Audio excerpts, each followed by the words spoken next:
Hello everyone and welcome to episode 4 of the WCW in 2000 save here on Total Extreme Wrestling 9. Thank you so much for all of the support so far on the series, it's been greatly appreciated. We're just getting straight into Nitro this week because the last episode ended right before Nitro anyway, so there's nothing to talk about. And we're going to hopefully get some answers, hopefully some questions will get answered, and hopefully no more questions will be unanswered. That's just a long-winded way of me saying I don't know what I'm doing. So it is what it is. Let's just get right into it here, because there's no point wasting time.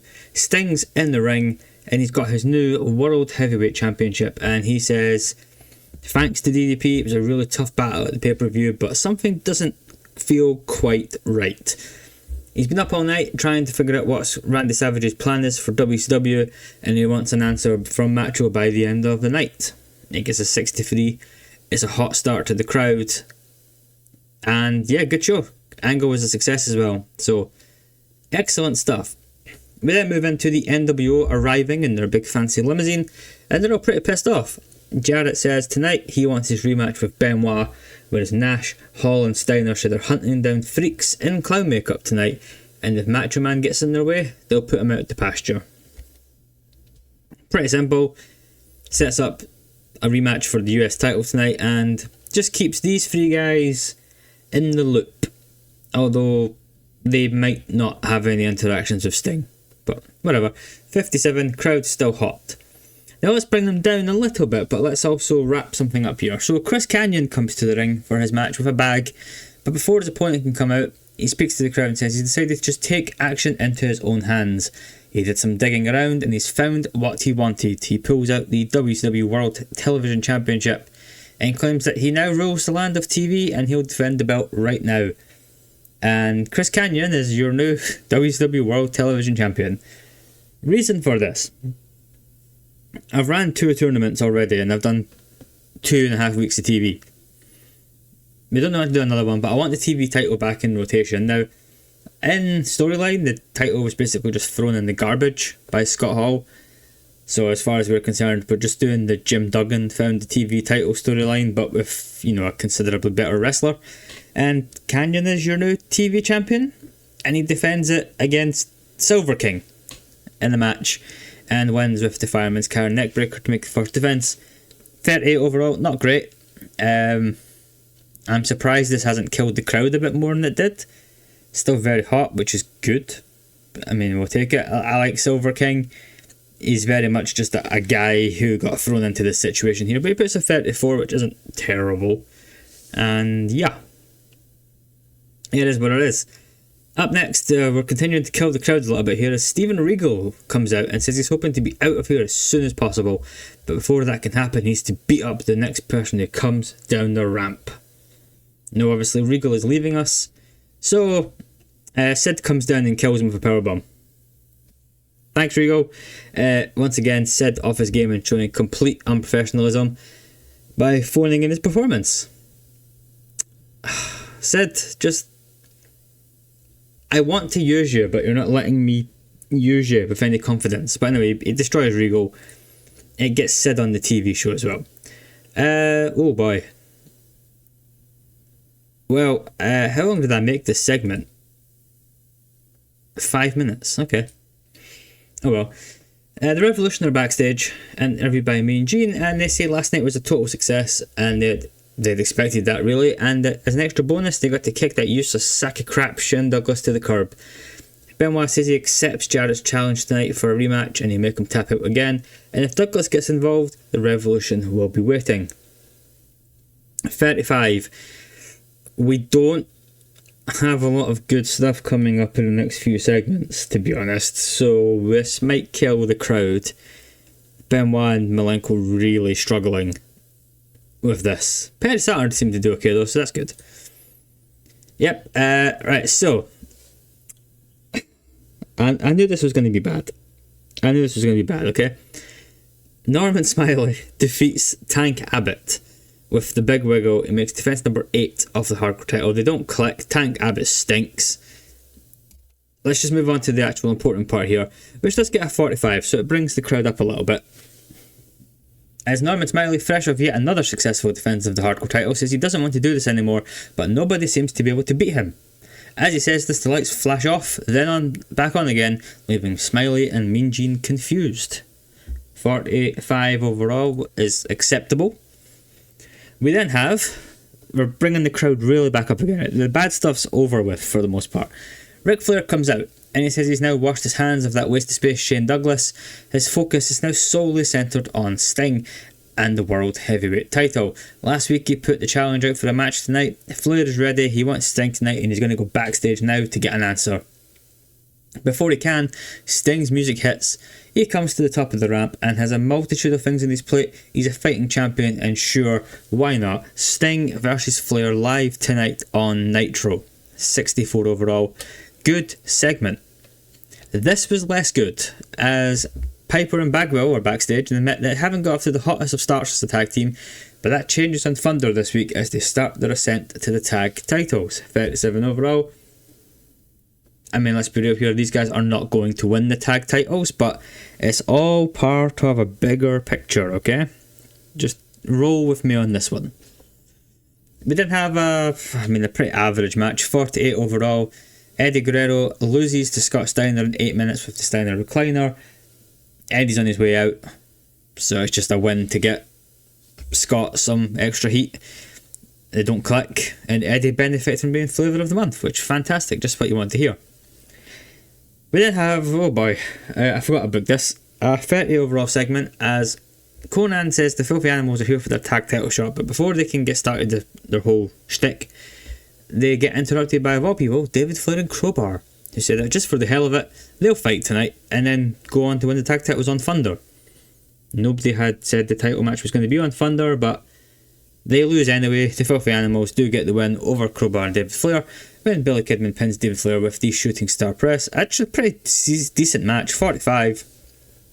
David Flair, obviously the weak link, but I mean, I like Crowbar, I like David Flair, I like their tag team, I like the unit with Daphne. We're going to keep using them, because why not? We then have a 69, nice, rated rematch for the US title as Chris Benoit defeats Jeff Jarrett again with the Crippler Crossface. So what happens here is we had a lot of interference. Nash, Hall and Steiner came down to attack Benoit. Perry Saturn and Dean Malenko ran them off, and that allowed enough distraction for Benoit to grab Jarrett by the arm, get him in the Crippler Crossface and keep the US title. And in our main event, in just under 10 minutes, Sting and Ric Flair go to a draw because the match descended into chaos. The classic WCW Nitro main event bullshit.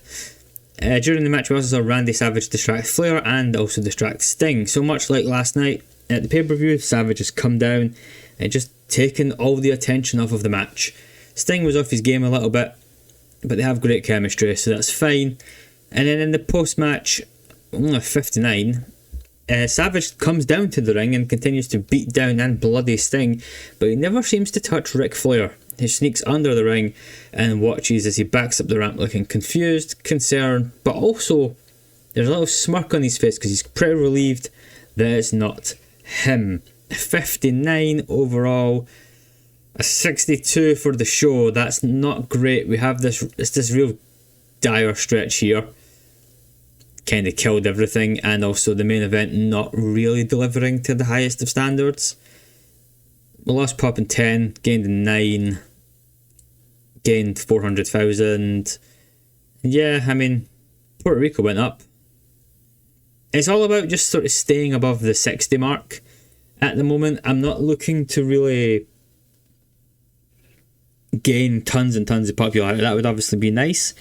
But currently, the main focus is put on decent enough TV shows, make some money, and not lose a complete crap ton if we can help it, because that's the part that's really going to kill us. And we also just, like, the morale's low. That's part of the problem. If the morale was better, the shows would be in the 70s, but because they're so low, you can't really do anything about that. Asia sells like crap. Asia wasn't even on the show, Scott. Shut up. We got just under 3 million viewers on TV for the show as well. Raw got a 97. Yeah, we're not going to beat Raw anytime soon.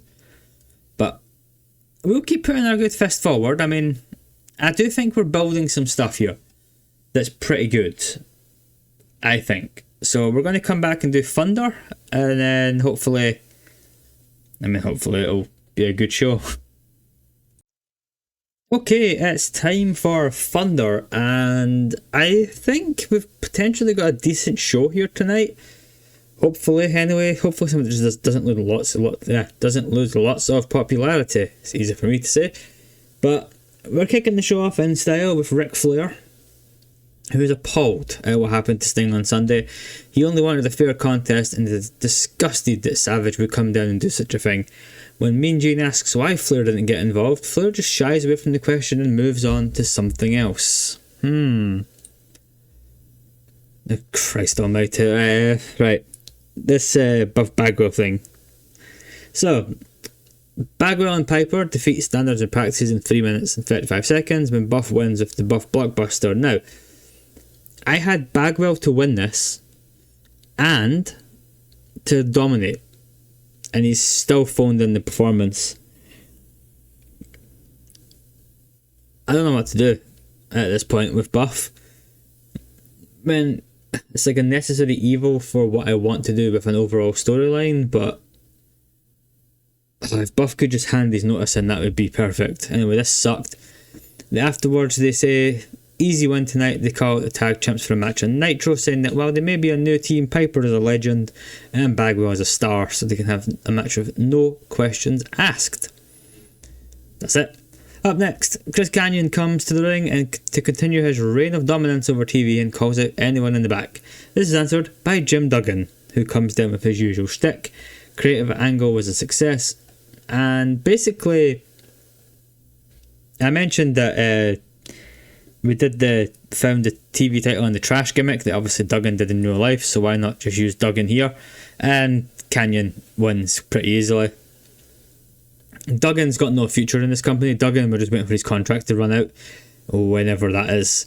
This wasn't very good, and we are killing the crowd. But we've brought them back a little bit here. As Mean Gene asks Sting if he's okay after Monday night's main event, he says he'll be fine. Just a few bruises and bandages, but that's nothing compared to what he'll do to Savage. He tells Savage to name the time and the place, and it's on. Afterwards, we're backstage for another interview with Mean Gene, just pretend the adverts rolled in between, and Shane Douglas jumps Benoit backstage and says he wants to see him in the ring tonight. Title or no title, he doesn't care. Simple enough. In their match, gets a 53 overall. Benoit defeats Shane Douglas with the cripple crossface and makes defense number 2 of the US title. He puts the belt on the line because Benoit's, a fighting champion and all that jazz. Just continuing to beat Shane Douglas so that we can take some of his popularity away from him. Simple as. Oh, and a continued trend of this show just really not firing on all cylinders here. The outsiders are backstage and say, hey, if anyone's allowed to just ask for title matches on this show and get them, why can't they? They're about to challenge for the tag titles when Steiner and Jarrett pull them aside for a quick chat. It's almost as if there's bigger plans afoot. And the tag champs are in action next, and they do defend the tag titles against the Mamalukes in 8.5 minutes when Dean Malenko submits Johnny the Bull. The Mamalukes have won a few matches on the B shows. It's kind of my justification for this. They were both off their game. They both put in bad performances. So thanks Mamalukes, but that's the last time you're going to be on the main show for a while. But that was all just to lead up to this next angle. So post-successful title defence, the NWO run down and take out the Revolution, including Chris Benoit, who tries to make the save but is already weak from earlier tonight. The NWO stand tall with both the tag titles and the US title in their hands before throwing them back on the champs. 51 overall. We then have Randy Savage appearing in the crowd, and he says he doesn't have an answer for Sting tonight because Sting doesn't deserve one. If Sting wants to fight Savage, that's all well and good, but it's on his terms. Continuing to say a lot and nothing at all at the same time. Before DDP has a little chat with Mean Gene for tonight's main event, he says he's disheartened by what happened at Sold Out, but his road to the title begins again tonight, and to start with, he'll take out the total package with a diamond cutter. This gets a 55. This really needs to get about a 70 for the show to not lose popularity. And it gets a 54, and thanks to the diamond cutter, the total package sustains whiplash and neck strain. Fantastic. And DDP cut. So yeah, the diamond cutter is now a killer move. 50. Oh god, this show stunk. I thought this show was going to be decent as well. This show was garbage. 58 overall, lost popularity everywhere basically. Let's just move on. Let's move on. Injury review. Luger's only out for 7 days, so that's fine, he'll live. We made 28 grand. Yep, that popularity is just continuing to go down and down and down. Oh boy. Yeah, this is one of those regret booking Thunder episodes of the series so far, I think. But it is what it is. Sometimes to build things, you've got to have low ratings to build the bigger things. You know, that's how words work. Let's have a look. Tommy Rich has joined XPW, by the way, for anyone wondering. Randy Savage has been identified as somebody who abuses painkillers. We'll just fine him because we have too many big plans for him. Tori Wilson has now returned to the company, so there's that. I don't really have any plans for Tori Wilson, but we could make her a manager. Her contract, I mean, she's got a 2-year contract, so we might as well use her in some fashion. She's not really good at anything beyond sex appeal, but we can try and make something work. Duggan, when's your contract? Oh my god, Duggan's under contract for another 1.5 years. $18,000 every month for 1.5 years to Jim Duggan. Why? Why are we doing this? Genuinely. I mean, we might just convert him into a road agent down the road at this point, to be honest. DDP is going to be annoyed, obviously. How's Canyon getting on? See, Canyon's gone up 5 points. The Canyon push is working, despite the alleged cooled momentum he's got.